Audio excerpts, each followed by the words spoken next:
the Church of Jesus Christ.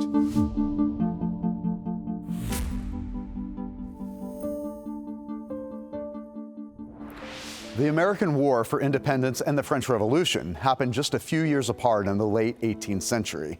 The world watched both closely, and even today, they offer a striking contrast in worldviews and where those worldviews lead. The American Revolution began with a core belief that God is sovereign over governments, and there's a higher law that even the highest earthly officials must follow. This was enshrined in America's founding document, the Declaration of Independence, which states that each person is endowed by their Creator with certain rights. These rights, like life, liberty, and the pursuit of happiness, aren't granted by a king or a government, but by God. But the French Revolution took a very different path. Its revolutionaries sought to overthrow all existing structures, including the church. They aimed to usher in a secular age of reason. They tore out the altar in the Cathedral of Notre Dame and turned it into a temple for the goddess reason. They even tried to remake the calendar with a 10-day week, rejecting the Judeo-Christian 7-day week.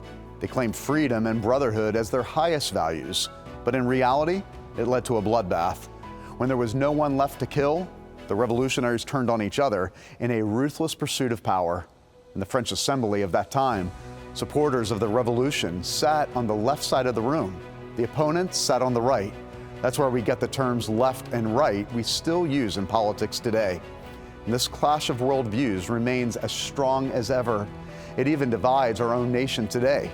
For much of the last century, a powerful secular movement worked to pull America away from her original foundation, placing her instead on the shifting sands of secularism.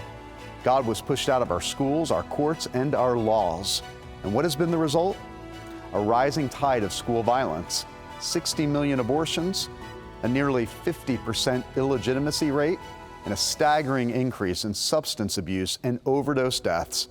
But this is our Father's world. He rules and reigns over it.